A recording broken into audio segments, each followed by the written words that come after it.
go ahead and transition this one in. Okay, so does anyone here want to share the amazing story which you heard during the week?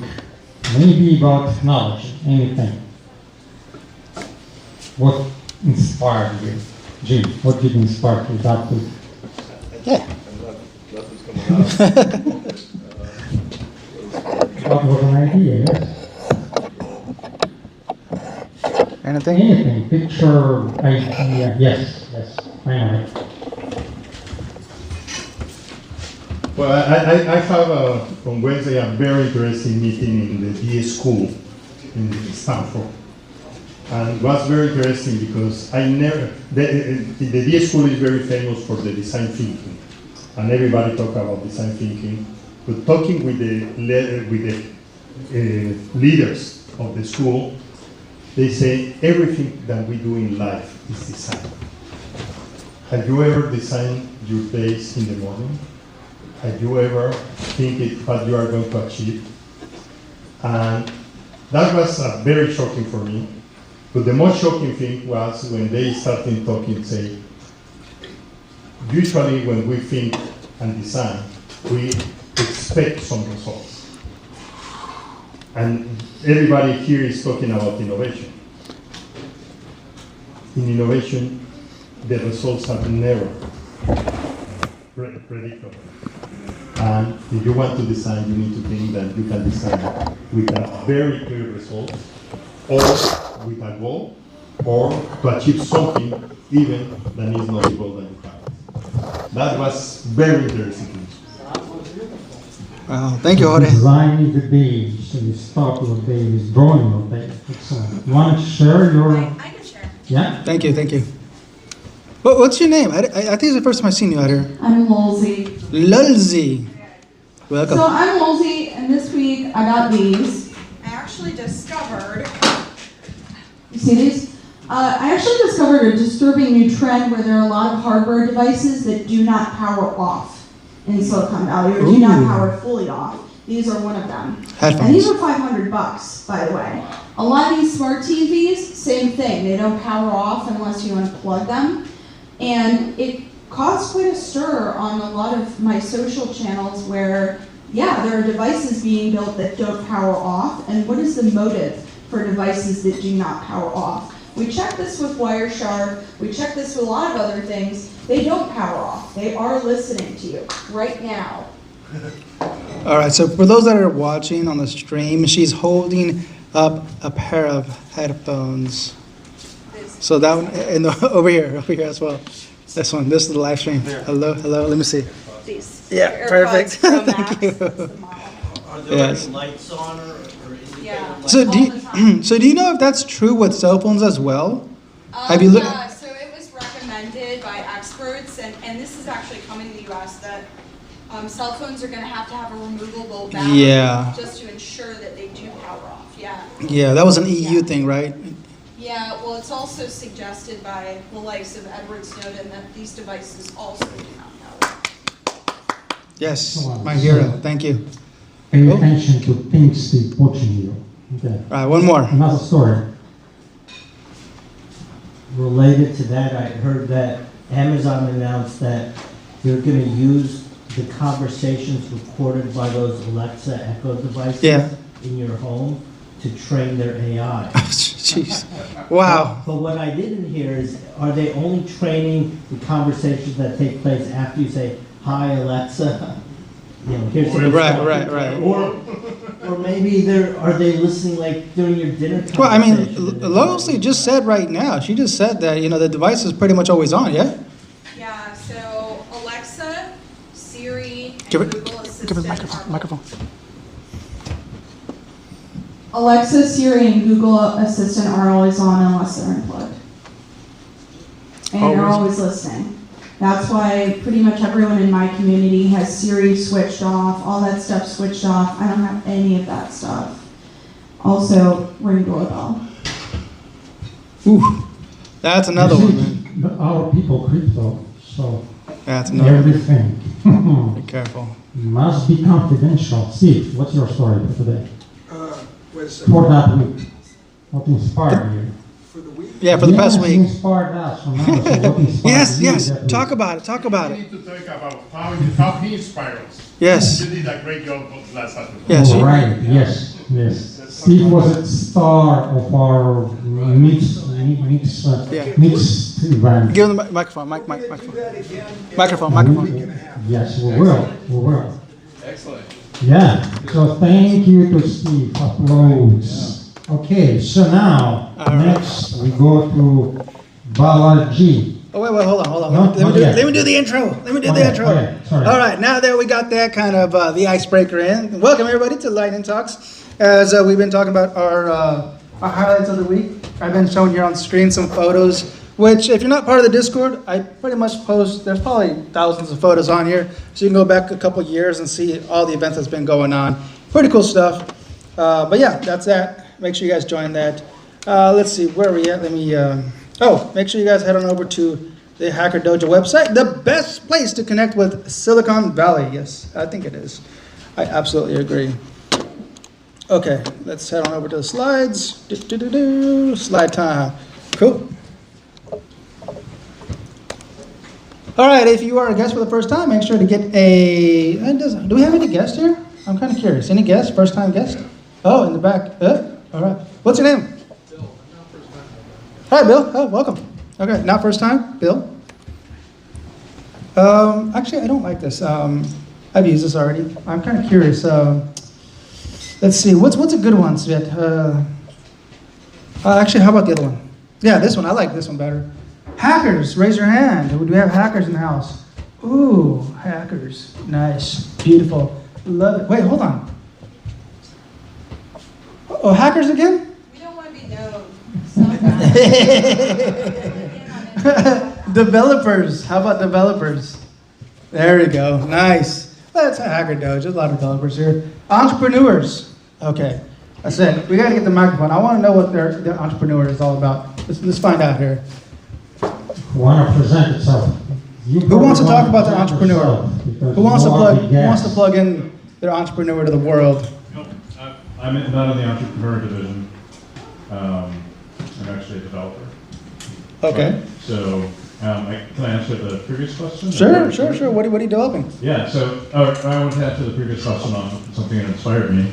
Oh, go ahead. It's actually this. It's kind of cheesy, but I used to live in the Bay Area and moved to Seattle, and I've only seen this kind of like self-assembly of intelligence, organizations here, even in Seattle. You don't see it as much, except I am part of a do-it-yourself bio group in Seattle, so it's kind of spreading.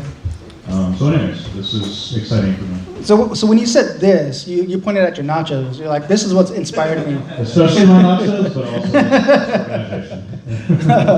All right, let's see. Hobbyists. Do we have any hobbyists in the house? I am a hobbyist. I like to tinker with stuff. And I would like to be a developer, but that's tough, man. It's real tough. Yeah. All right, Hacker Dojo is a 501c3 nonprofit. If you want to be a member, you can sign up at hackerdojo.org for about $150 a month. And have 24-hour Those are not, access. Huh? 501c3, are those tax deductible? Yes, they are. It is a 501c3, so yes, it is tax deductible. Mention Yes. that every time. Thank you. Do I have it written down on here? I don't have it written. Yes, it's not written down on here. I need to update that. Thank you. All right, current members. Hey, so entrepreneurs. If you're not on this board yet, let us know so we can get you on the website. We want to promote you guys as much as possible. Let us know what you guys are working on. Get your logo going. I'll post it up on here. Let's get some more awareness of what you guys are doing, all right? We need to support our local entrepreneurs in-house.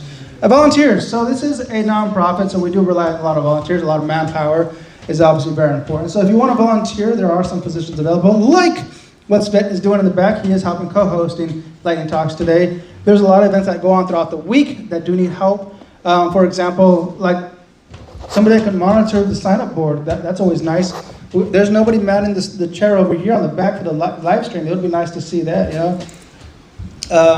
What else? Tiana's volunteering over there for the timer clock.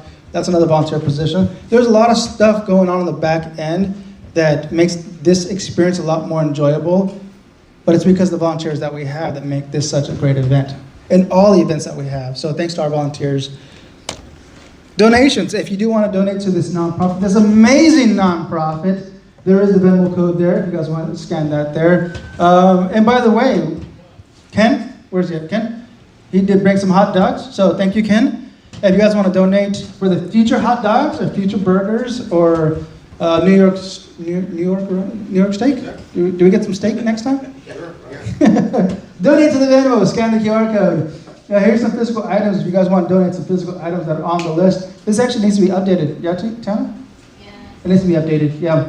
Or if you have some spare change in your pocket or in your lucky sock, there's a tip jar on the desk at the entrance. Upcoming events, we do have a NASA Space Apps Challenge, which, Nicole, I think, are you doing that? Yes. Can you get to the mic? Mike, please. NASA Space App Challenge. Hi, yes, I'm Nicole Borgard. I'm one of the co-hosts of the NASA Space Apps Challenge. It is kicking off tonight at NASA Ames, but you can participate in person or online. At this point, probably online is a better decision. In person, we have 200 people on base at NASA, and online, I think we have about 60. But it's a really cool challenge. Anyone can participate, and it's free. And you get to contribute to real problems that NASA's trying to solve.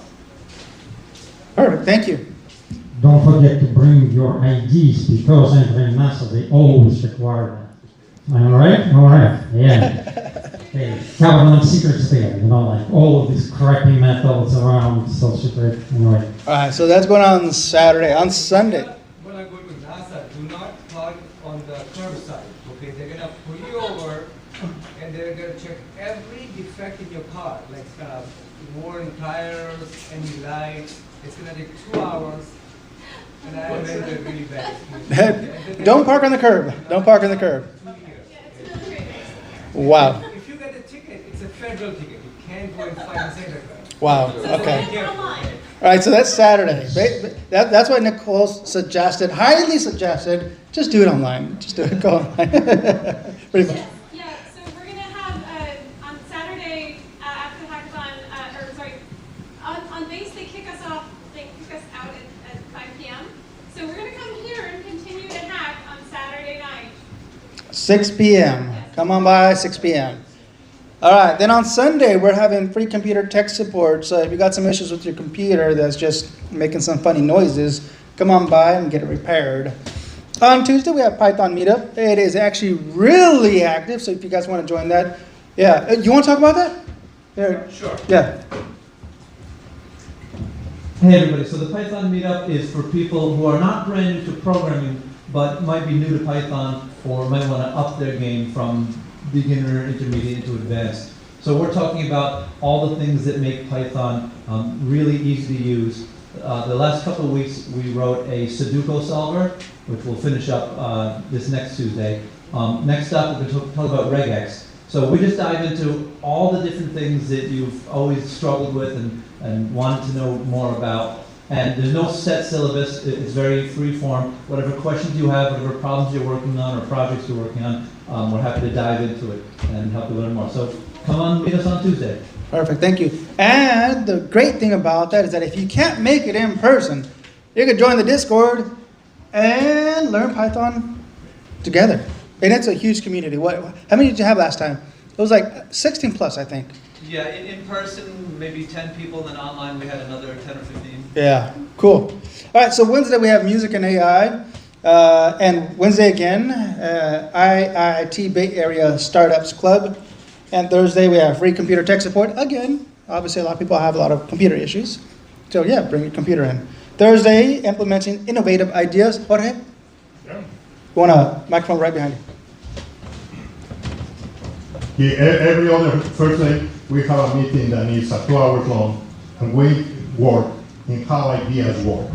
It's how you find ideas, how you validate ideas, how you create ideas that are good, how you find the problems that these ideas try to solve. And we have great discussions, and we try to create that as a knowledge base to share and expand in a way that people can keep track of all the discussions using Notion techniques. You are welcome, It's every other Thursday from 7 o'clock to 9. It's Greg, Baker, and me.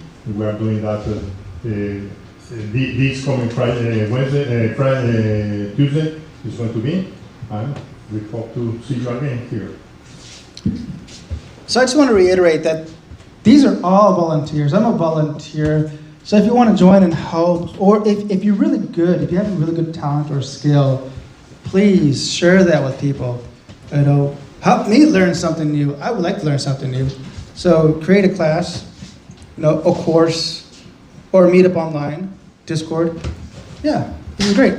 I love it. I love that we're all kind of just united under this amazing place, you know, and doing this kind of stuff. All right, continuing, we have Lightning Talks on Friday, and then Rust, again on Friday, which is kind of unusual, but they're doing it on Friday.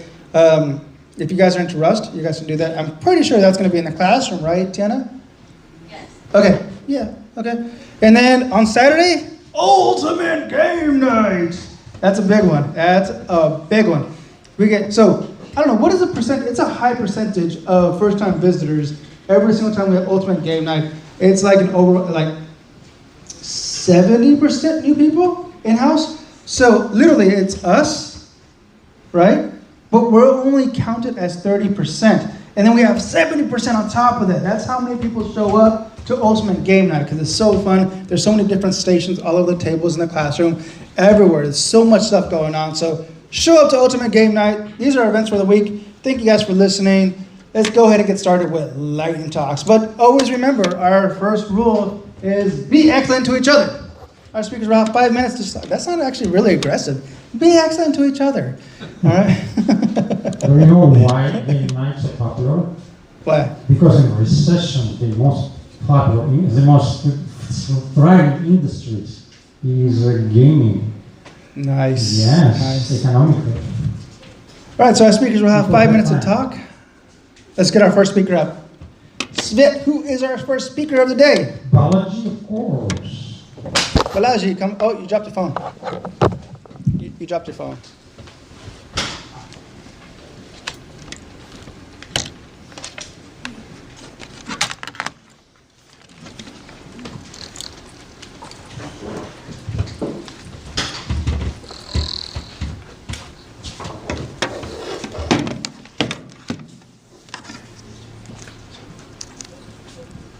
My computer's making some weird noises. I think I need tech support.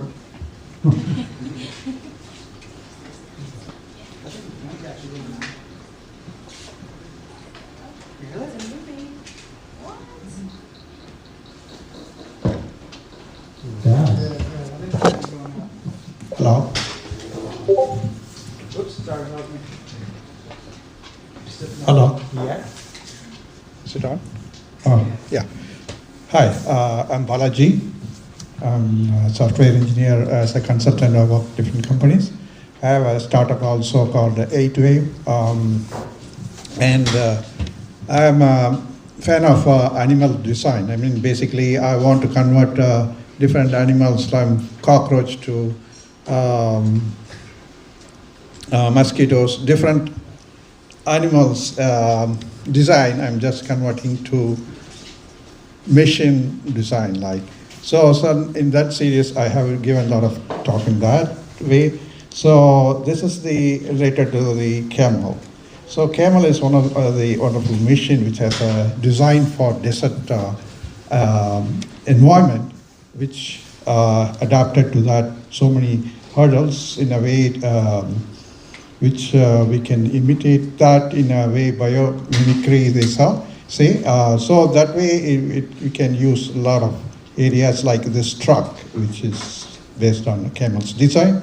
It looks like Arab, basically, but there is a car design based on the camel's hump. You know, you see that as a load of with the car with the load on the top, or we can say a self-driving car which has the sensors on the top. So that is the design based on this camel's design, and it looks like almost Tesla's car though, and the other one is van, is camel inspired van. It's a little bit longer than before, and this looks like an Egyptian but it is also based on the camel structure. This is van. This is almost looks like camel with all its surface adapted to that. And if you take an ambulance, how it look in with the camel's design is like this, where it can have a double door in the front, it can load patients in that quickly. This is the towing truck based on the camel. This is the solar car with all black stuff on top. This is, you can see, firefighter. It has top water jets. The other one is desert bus. It has a long body with closed enclosure because it's very hot. With the air conditioner it needs to travel. And a desert restaurant. So they need a restaurant in the desert too. So and a desert water tank where it supplies water. It looks almost like camel's face. Construction helper where it can help in digging basements, things like that, and desert rovers. So is kind of traveling in the desert, needs some special tires. And road constructor, kind of a robotic constructor where it does the stamping on this floor to flatten it, and in a kind of different tires it needs to remove the old roads, and also a kind of road constructor with the for digging. And this is also similar one. This is for garbage picking and dumping. This is for concrete mixing, and for road construction in desert area is difficult, so this needs type of a new design for that. So as I heard about design is very important in life, so this is part of it. This is the last one, road cleaner. Yeah, it has sweeping, robotic sweeper, I can say. So those are some of the ideas. I publish in YouTube also. First day I got around 1,000 views from different all over the world, but after that it's slowly coming down, but it has got some attention in this aspect. Thank you. Any question? Questions? Thank you. Okay, my question. Do you know why some camels have one hump and some camels have two humps? Okay, so you don't, right? So the camel with a one hump, they call it dromadaire, it's in French. The camel with two humps, they call it bacterian camel. So those with one hump, they live in a dry and hot desert, which is Middle East, Sahara, that's where I saw that. The other species with two humps, they live in cold, very harsh conditions. So basically they got more stuff to collect in their back because climate is harsher, they need not only water, but everything else to carry with that. That's basically the explanation. Well, I'm not sure it's completely scientific, but that's what I remember from last time I looked at it somewhere else. Okay, so next, please come. I'm gonna let him go for a few. Let him get off the stage. I'm gonna chase this guy off the stage. Don't be nervous. That's aggressive, bro. I'm not nervous. Okay. Let's see if this works, and if not, I will be casting.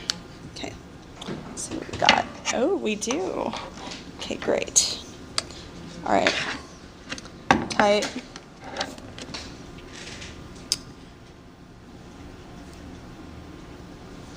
Let's see. Okay, let's see. Hold on. Works. It's coming. It's just, you gotta give it a second. All right, whatever. I guess I have some extra. That's a second window, so you gotta drag your project over. Oh, yeah. Okay. Well, I don't have a project. It's just my desktop. But okay, that's fine. I don't care. We'll figure it out. All right. Looks nice. I'm hearing a discussion. Okay. Anyway, I'm Lilzy. And on November 5th, I'm dropping a book. The book is called Resisting Coercive Control in Silicon Valley. Excuse me. Hi. Okay, thank you. I don't tolerate that in my talks. Anyway, so the book is called Resisting Coercive Control in Silicon Valley. And what it is about is my mom was a Silicon Valley executive pretty much her whole life. 3 years ago, she died of COVID. I witnessed her use her personality disorder, sociopathy, to control the people who worked at the company, right? Now, this kind of behavior has spread all over Silicon Valley and is actually widespread. If you look around, you see things like RTO and the threats to RTO. You see things like, even in applications where you slam onto a website, they go, oh, will you accept cookies? You go, no, they volley you off the website. These are all examples of coercive control because you don't really have a choice. When you're landing on a website, you have a false choice. It's either use this website or don't use the website and don't get what you need from the site. So that's essentially what this book is about, and it's about coercive control, what it is, how it occurs in Silicon Valley, and it's long, and how to resist it, and how we can actually reshape Silicon Valley into a kinder, gentler, better thing, which is my obsession. And I've literally been dying to write this because it's been a long time coming. I first started working in the Valley in like 2013, and things have gotten like so different since then, right? And it's sad because I see newer engineers coming in and they're all like bright and shiny and they have no idea. And it's kind of breaks my heart. I think we were all promised these 3 promises when we came here. 1, meritocracy. Why did I get promised meritocracy and see the dumbest individuals I've ever seen in my life get promoted to executive positions, which you know you have seen it. You know you have.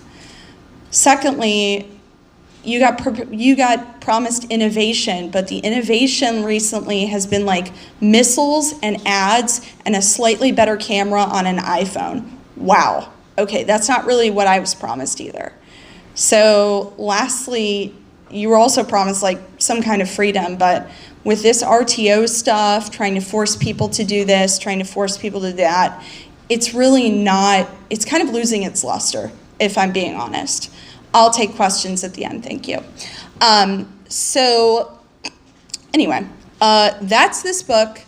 And the last part is how to resist those. So how to reject things like false choice, passive aggression, and other means of coercive control, and how they're acted out in this society so we can actually build and incentivize something where people are altruistic, kind, good to other people, and they actually make products that people want instead of filling them chock full of ads and other crap and trying to sell it to them. Thank you. I'm open for questions. Oh, by the way, I've been getting flamed on 4chan since I was 3 years old. So, you know, whatever you want to say is cool. Okay, questions? This is like, yeah. So the question was, what is RTO? Return to office. So it's basically a lot of FANG people don't want to go back to the campuses here because they don't live here. They live in San Francisco, or they live in San Jose or Santa Cruz, and they don't want to return. And it brings up a lot of questions like, why do these campuses exist? Well, they exist because Silicon Valley was originally a hardware thing. But with software innovation, you don't need to come here and do this stuff anymore and sit in an office. And lastly, people have been pitching these offices like, oh, come hang out with your managers. And it's like, dude, I am an engineer, so I don't have to hang out with anyone. I don't want to hang out with anyone.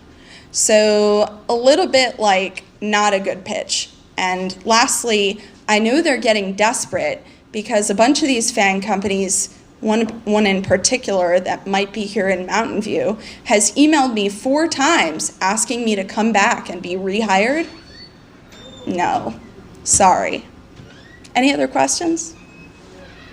We got a few. Great. This guy. I'm just wondering to what degree you think, you said you noticed change over, I think it was like 9 or 15 years, I forget the number, but, and you're writing a book on that, of course, too. Yeah. I'm just wondering to what degree, you know what I mean by the social dilemma? Right. And that's kind of like how social media has kind of created a different reality for a lot of people in a lot of ways. I'm just wondering if that might be part of it, or? I think social media is the reason we're all noticing this right now, because we're actually seeing what it's like. Before social media, I couldn't really share that I was commuting 2 hours and 47 minutes one way to Sunnyvale, right?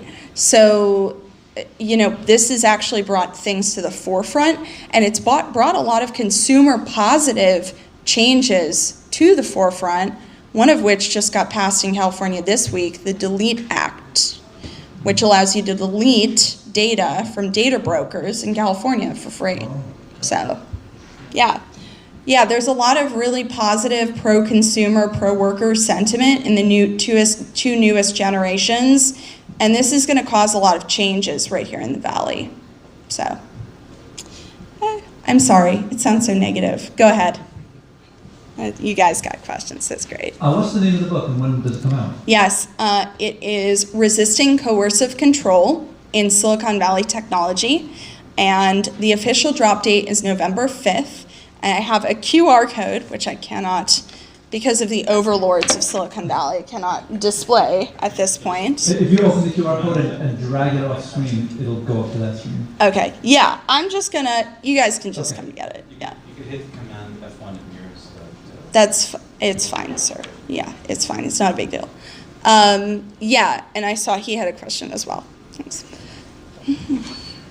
Actually, what we see, what we get. So if we see positive things, we get that. So we are saying dumbass people are getting promoted. I don't see how we can defend them. I mean, he may be some better skills he may have, but he wasn't around Christian.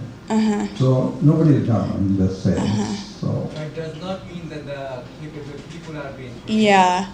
Okay, you have to promote the capable people. Sorry, I'm just saying that it goes against what we were promised, which is someone being evaluated on all their merits, when there are people being promoted who don't have the kind of merits, at least in the technical skills, that we've achieved ourselves. So the idea with that is, what I've seen a lot is, usually, sometimes on these engineering teams, they bring in a McKinsey person who doesn't have any kind of coding skill set.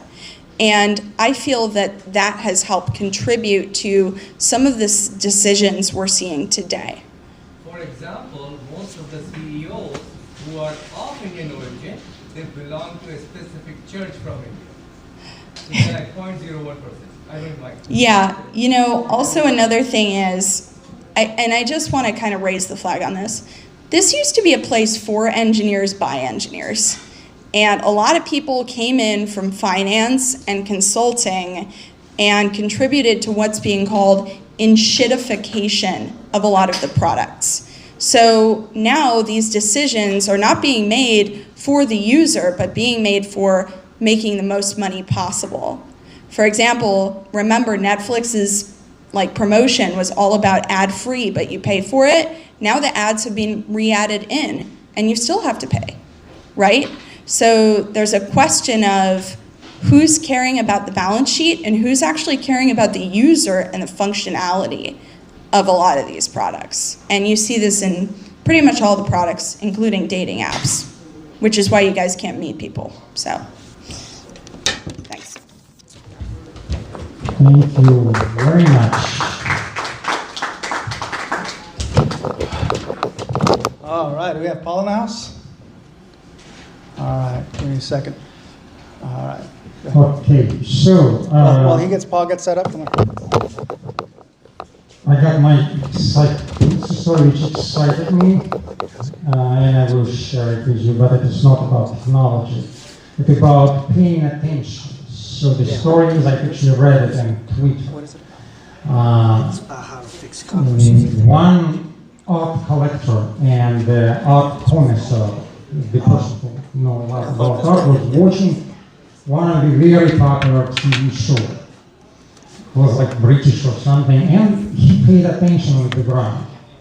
And suddenly, in one of the series, he showed in the background the glimpse of the picture he remembered was last time auctioned in 1929. And that show was about maybe 80s or later. And the name of that picture is Lady and a Black Vase. And he immediately recognized it. It was a small snapshot behind the actors on the scene. And what he did, he sent an email to Hollywood saying that what that picture can contact anyone. He received an answer after 2 years. 2 years passed. And it turns out that the person responsible for setting the stage, she actually bought that picture for $500, 5 to 0. When that art connoisseur come to negotiate the price to the next collector, to the next owner, he bought that picture for $150,000. In 2 years, that picture was resold for $295,000. So just by paying attention, looking at the TV show, which everyone was looking maybe the past 10 years, that guy managed to make like $150,000. Why that story was inspiring to me? Because very often when we trade, we make investments, we do anything and look at the numbers, people telling us, why you care? There are like 1 million of people looking at the same numbers. But the story is, we all can look at the same thing but see different. And there's who see it right way, there's who profit. That's basically my story. Okay. All right, thank you. All right, we got Paul coming up talking about Congress. All right. Thank you, John. Hey, do people here follow the news? I mean, some of the young people are good. I think people here do.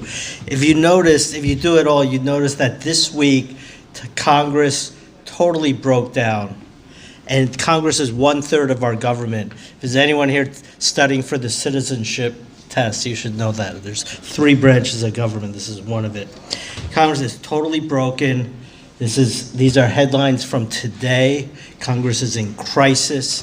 They got rid of the Speaker of the House that runs the House of Representatives for the first time. I heard 100 years, someone else said it was the first time ever, non-functioning. Another one, House paralyzed without a Speaker. Again, this is dated today. I just put this together this afternoon, a few slides. So the whole government's going to shut down. Congress can't function. And what's the mood in the country about Congress? About politics in general? Disgust isn't a strong enough word. People on all sides, from all political parties, are completely disgusted. I mean, disappointed is not even the right word. Again, this is a headline from today. But I'll make this quick, but we can solve it here in Silicon Valley. We have the tools to solve the problem. How do we solve it? Okay, we're gonna run AIs for the congressional seats. Get rid of these humans. They completely failed. They don't know what they're doing. It's time to replace these idiots with minds who have studied the entire history of civilization They know all the languages, they know the history, they know all the philosophy, they can do it.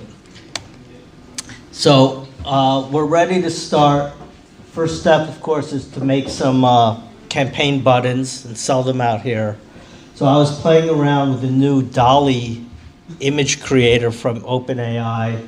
So let me know which of these, if any, you think is the best slogan. The ones with hallucinations, of course. Right, a couple of them, there's a few spelling errors. And at least the tool I was using, I don't know the right tool where I could just give it an image and say, fix that spelling. 4 only has 1 O. Photoshop. And Congress. Yeah, I might end up with Adobe, putting them into Adobe. But let me know your thoughts on which one we should use and which district we should start. But now is the right time. The humans, they've had their chance. They've had too many chances. It's been more than 3 strikes. Time to cut them out. Hi. Oh. That was loud. Yeah. Hi, I'm Halsey. Can we get a female AI? All the other AIs are female, like Cortana and Alexa and stuff. So, like, I just feel like it's kind of unfair to have a male president, AI president, for a female populace of AI. So, also, if you watch Blade Runner, like, you know what I'm talking about. Thanks. Good point. I Siri representing. You're represented, bro. Sure. That's a good question. I did ask ChatGPT its gender today, and it said it didn't have a gender. But this is a gender-neutral image, and this one is a little bit male, and I agree it should be. Maybe we have a female version, or maybe we try to do something more gender-neutral. So you said you were using DALL-E. You said the newest one, the 3.0 that just came out DALL-E last 3, week? that's right. This is the newest one.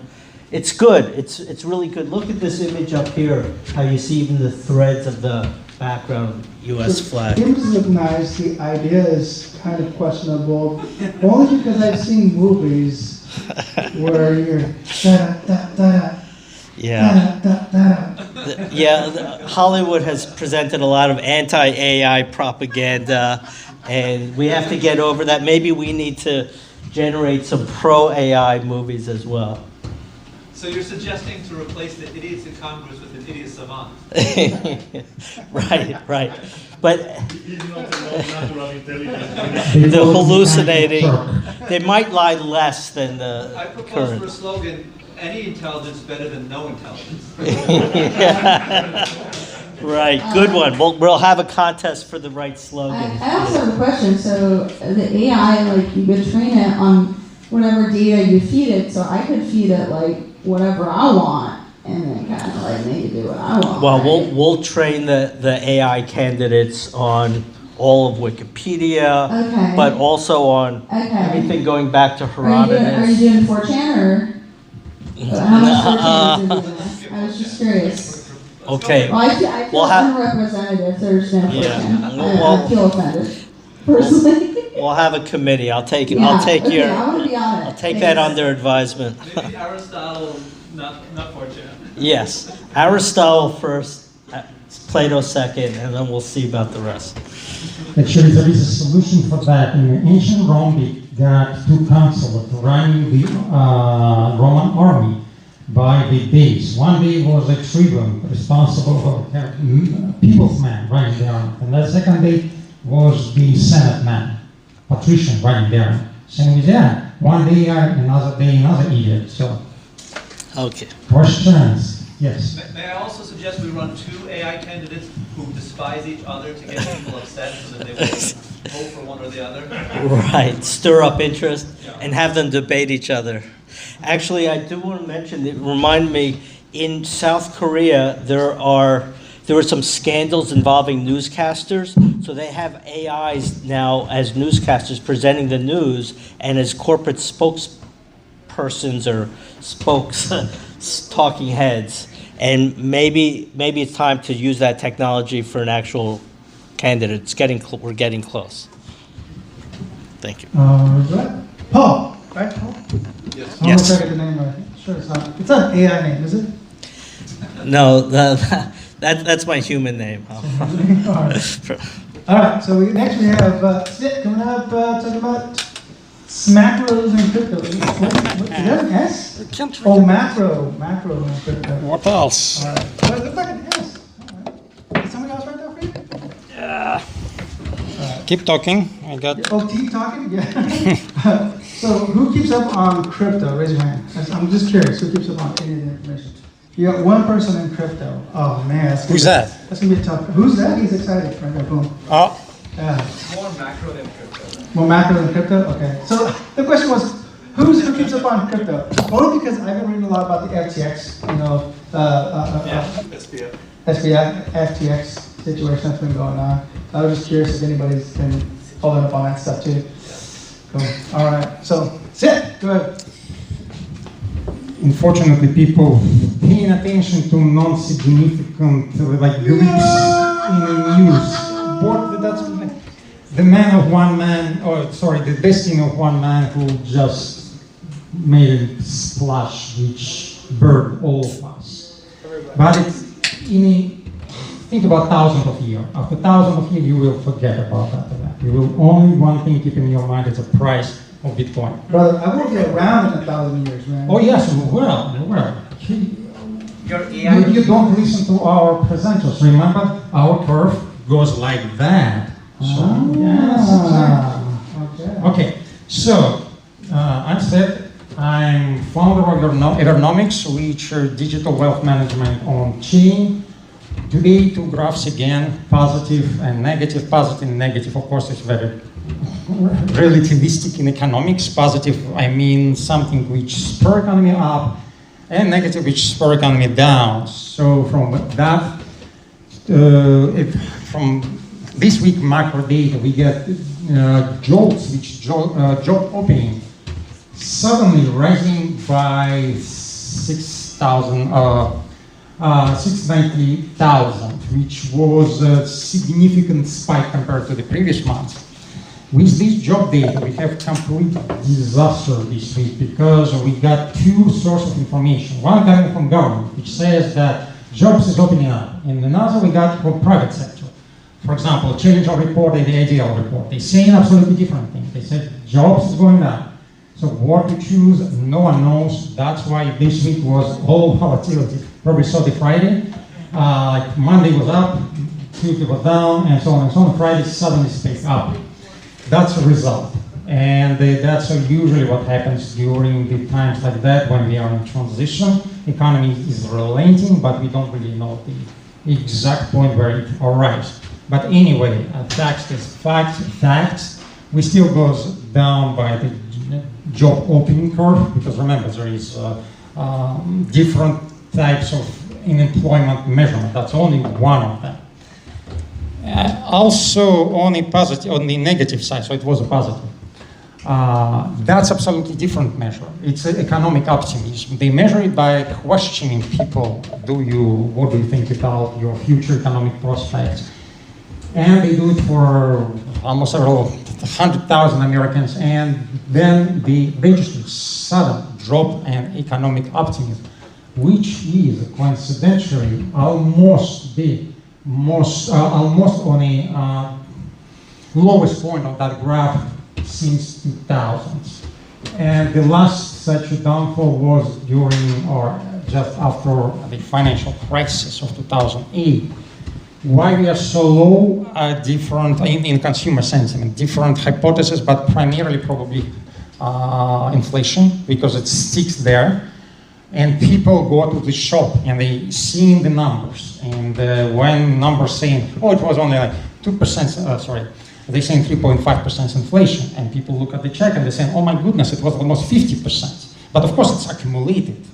So when we report 3.5%, it's 3.5 plus 3.5, right? It is always going almost 24 months. So in some products, we already got over 50%. That's what people paying attention. And that's now start to dump in consumer sentiments. Probably even some of the economists suggest that Federal Reserve keeping such a high rate contribute to the inflation. Because if you're sitting on $100 million in your bank account, you're receiving 5% of that. It's almost $5 million per year. Absolutely free money. Very good to spend it.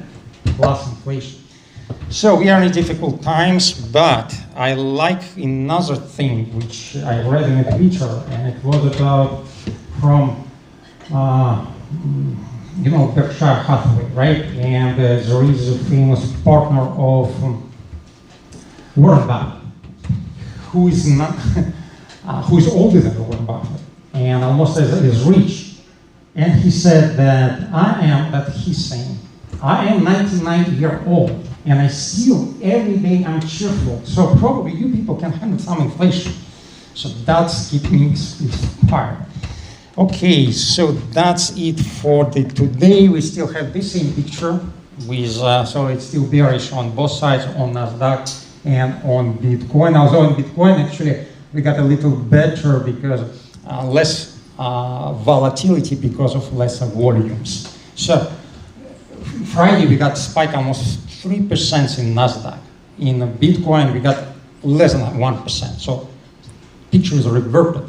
They blame Bitcoin for such a high volatility. Instead, now we have more volatility in Meta and Alphabet.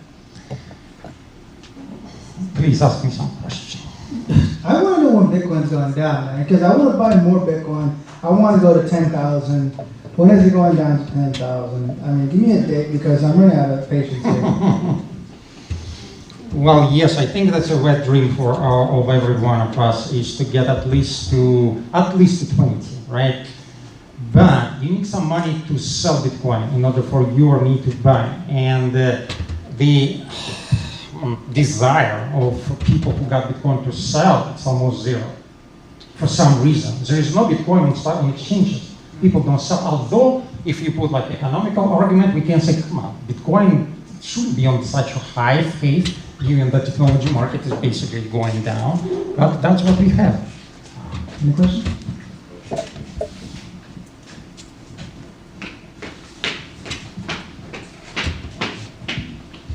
You mentioned something before about how the gaming industry is almost like recession-proof. Could you elaborate on that? Yes. Well, that's one of the disputed theory in marketing and finance that there is a cyclical industry. Some of them anti-cyclical, some of them cyclical, some of them cyclical prone industry. For example, pharmaceutical industry famously prone to any of the downfall because people still get sick and need all of the drugs and what they pay. Gaming industry is think to be anti-cyclical because people start to have more time on their hands and less money, so they go less to stadium or to concert or to restaurant, or they start to sit home and play video games, which basically free. That's a theory, but we never tested it in practice in such a scale as we probably will test it. But remember 2020, when everyone was sitting home and playing, that's what we expect. We want them back and buying our Bitcoins. That's what we want. Yeah. Okay. You next. Next. All right, I think that's a wrap. We're good. Oh, actually, there's one more speaker. I just saw that. Way down there at the bottom. He asked me. He asked me. Welcome to the stage. It's been a while, buddy. It's been a while. Welcome back. Yes. We got him back. Yes, the stage is yours. Who convinced you to come up here, man? Me? Somebody must have paid you like, hey, come on, just get on stage. Did anybody pay him?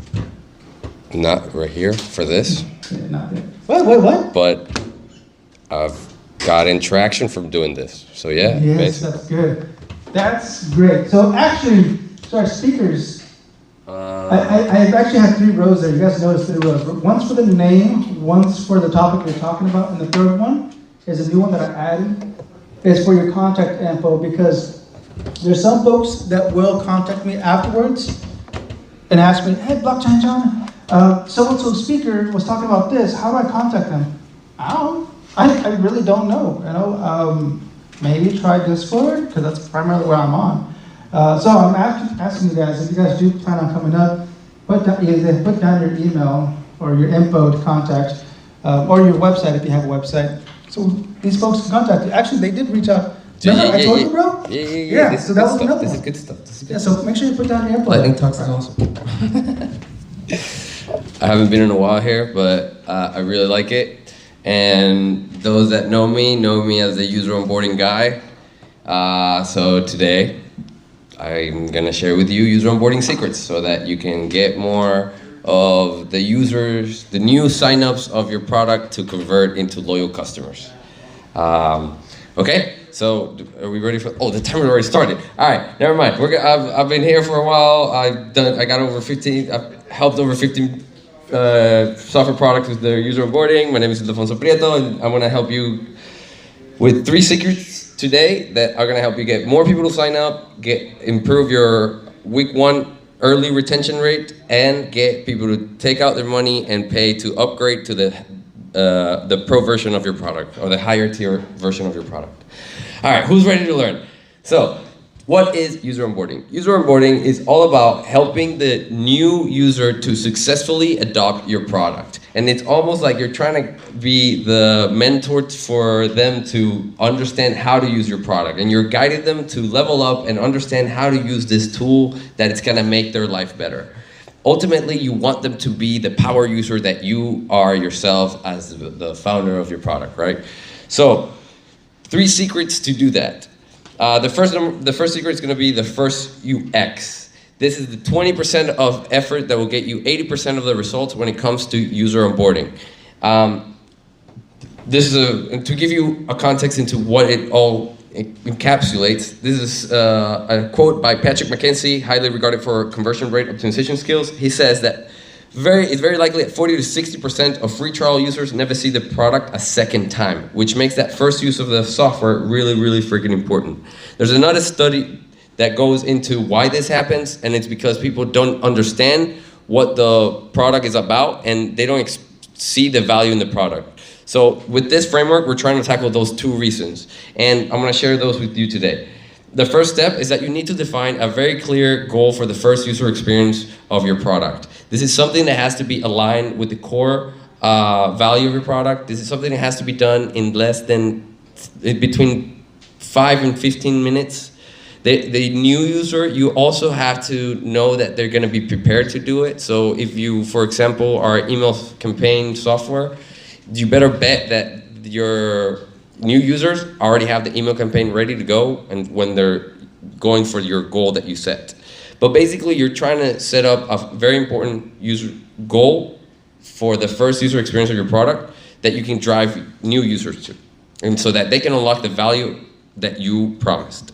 So the question I like to ask founders when I'm helping them with my clients is, ask yourself, what's the most important step or the most critical step in your software that if someone finishes that step, you will feel way more comfortable betting on them becoming power users.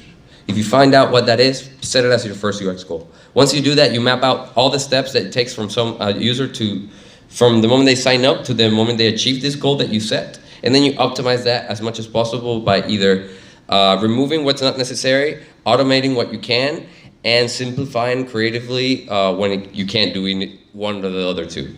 So this is just testimonials from someone who really liked the first UX framework and how they applied it later.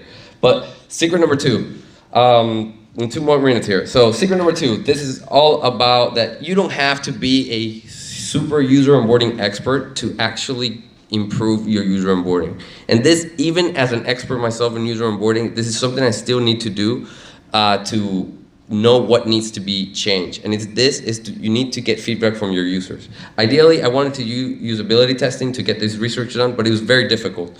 But after some time, I realized that there's a way, that this is the secret, that you can do remote usability testing in less than 24 hours, you can get some very interesting research done for your product. In less than 24 hours, you get the recordings for all the usability tests, and there's even AI-powered generated notes that give you a report on what is wrong with your product. So that's the secret number 2. Basically, it means you don't have to go and learn all these crazy stuff. You can just user test, and you will literally see how your new users are frustrated with your product and what it is that you need to change. Secret number 3.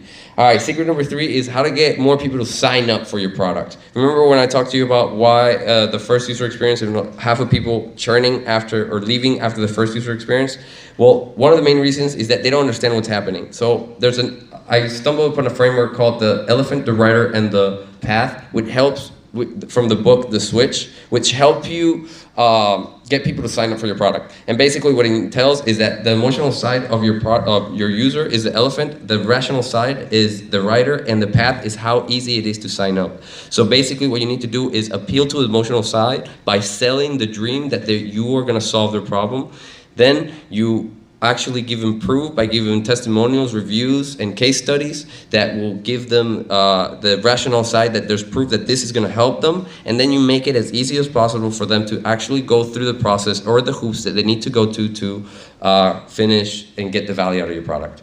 So imagine for the emotional side, which is the most important one, imagine that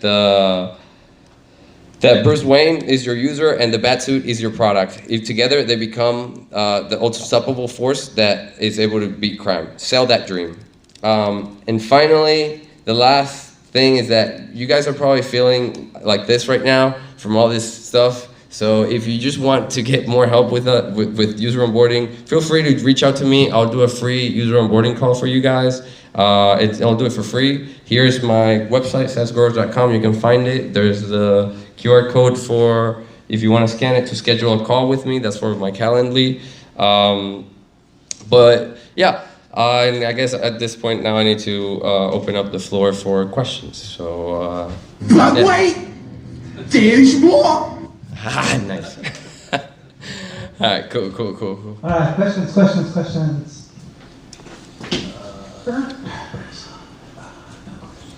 Oh, we do have a question.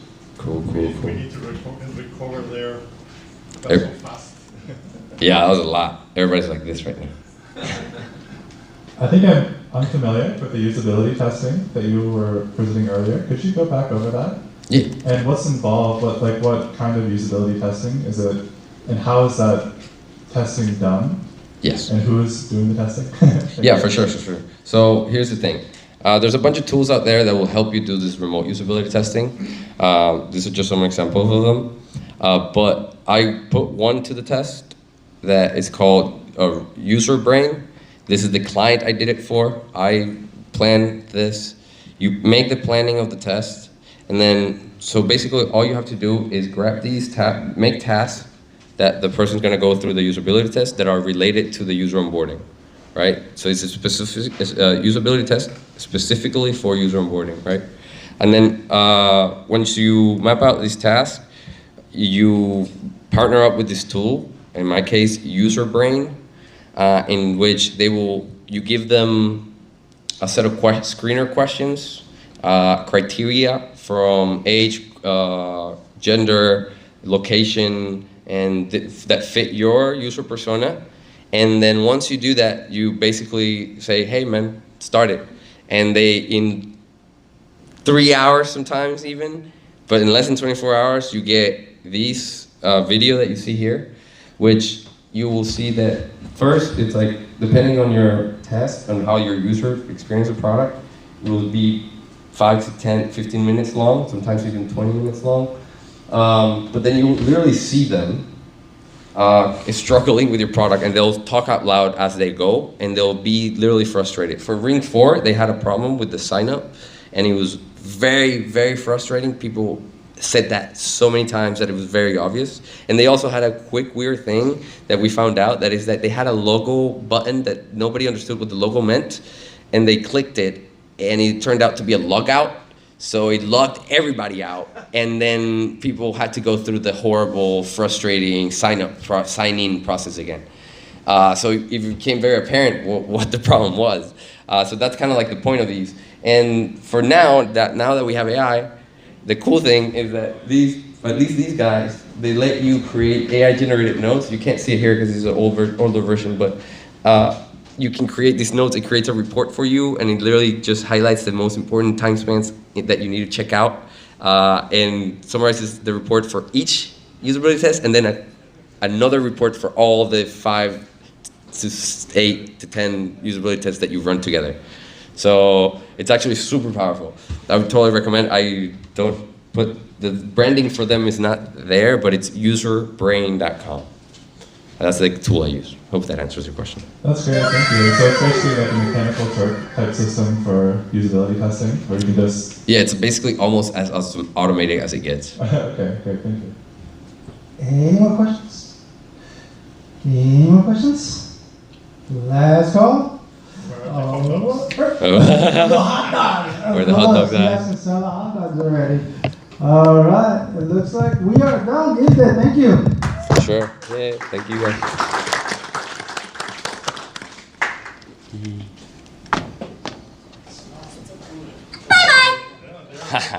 Lol. Okay. That's from so, League of Legends. Yes. So we're pretty much gonna wrap it up. I'm gonna let you guys know that obviously Ultimate Game Night is tomorrow. Come back tomorrow. There's gonna be so much stuff going on. But if you guys are hanging out afterwards, we are having poker night in the classroom. Yeah, poker night pretty much every game night, every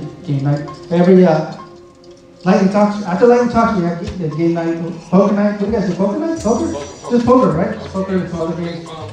Ping pong, and then there's board games. If you guys want to play board games on the table. What I like to do over here afterwards is play some movies on the screen. So if you guys want to hang out and watch movies, I call it movies and hack. I like to go on my computer and watch movies. So if you guys want to hang out, watch a movie, or play some poker, play some board games, ping pong, hang out, all right? So let's go ahead and wrap it up, and I'll see you guys next time. Adios.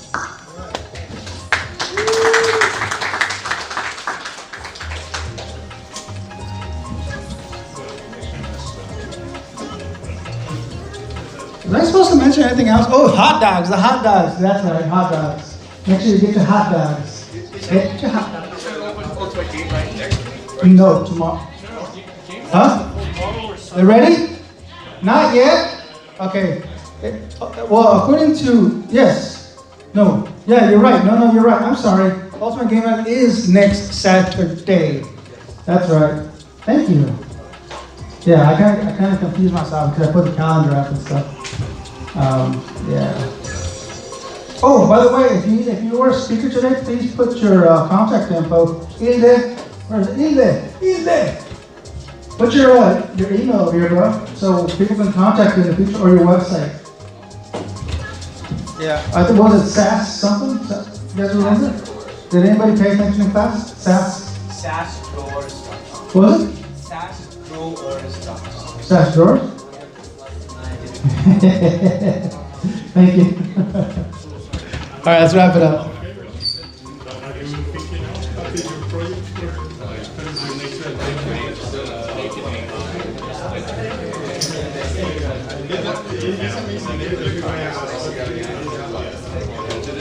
He disappeared on me. Hold on, give me a second. I'm just turning that off.